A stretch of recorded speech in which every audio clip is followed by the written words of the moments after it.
Hello, dear dancers. This is Joana Saahirah reporting from a very windy day in paradise, and this is another message from the womb. This time around, I want to speak a little bit about warmth, or what I call in my book, The Secrets of Egypt, Dance Life and Beyond, temperature. What do I mean by warmth or temperature? This is something that Egyptians identify very easily, and one of the reasons why they usually say that foreign dancers can never do it as well as Egyptians.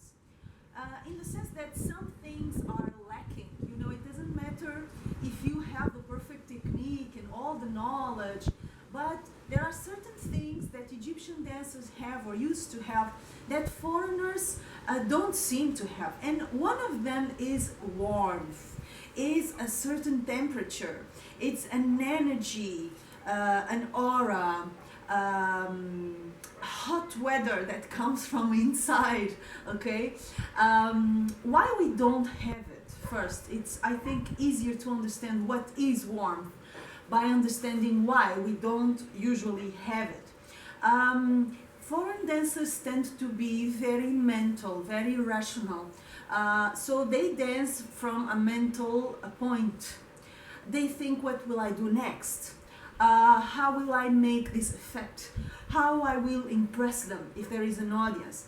Egyptian dancers, at least the good sharky dancers, they tend not to give a damn about what others think, or they used to. Again, I think there is a new generation of Egyptian dancers who have been contaminated for the good and for the bad by the foreign influence. So there are some things that are getting lost in those Egyptian dancers as well.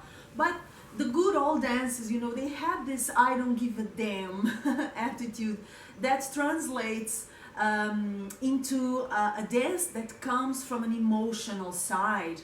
It comes from a loving, passionate mood. And this brings us to the way you start to dance and the way you take care of your body and things you carry inside. You cannot bring warmth and temperature in your dance if you're not warm inside. And this is the problem, because people want to believe dance and life are separated, that you can be cold, sour, sad, depressed, filled with the negative emotions, and then have a beautiful dance. It's not possible. Your dance is a reflection of what you carry inside. So the temperature, the warmth, the fire, the passion, the love, it has to do with the passion and the love you carry inside.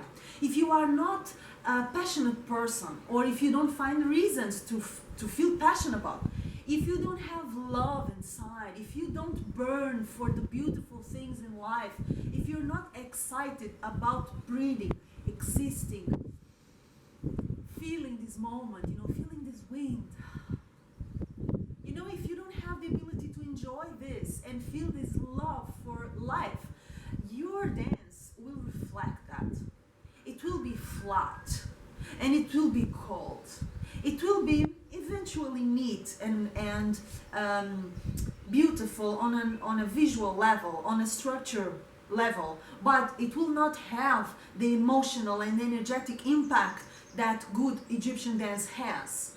And a lot of it really comes from this warmth, this passion, this fire that the person carries inside. Yeah, this is why it's so important to have a good heart chakra, you know, a heart that is light and is open and is forgiving and is aware that life is too short for pettiness and mediocrity and blame and judgment. So all this area, our emotional center and the chakra that is actually the bridge between our material self and our spiritual self, this chakra has to be open. The heart has to be open.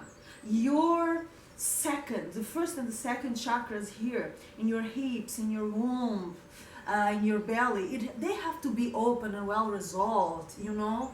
If you're a person who's always complaining about life, always judging others, always gossiping, this will make you a cold dancer, because that means you're a cold person inside. You have nothing warm and loving and passionate and positive inside you. So you better cultivate those things if you want your dance to carry that temperature. Yeah, it's not something that you see, but it's something that you feel. And Egyptian dance, what you feel is more often more important than what you feel. Sometimes there is a dancer who is visually not very appealing, but you don't know why that dancer captivates you. She touches your heart, she moves you from inside. Although visually speaking, she may not be the most interesting dancer. How do you think that happens and why? There is a dimension of the dance which cannot be seen, but it can be felt. It's palpable because it's energetic and it's emotional and it's spiritual. You cannot see it, but you can feel it. And feeling can be more powerful than seeing. So, I hope you become warm inside. You know, cultivate your inner warmth. Cultivate your passion for life. Find reasons to be excited. Be aware that life is short and it's fleeting. It can end like this in one moment. So you better enjoy it and grab it while you're here. And grab every opportunity to be happy. Stop checking other people's lives. Get busy with your life. Get excited with your life. That warmth, that passion, that fire will come out when you dance. Believe in that. And it's a totally different game. You bring the thing to a different level. Yeah?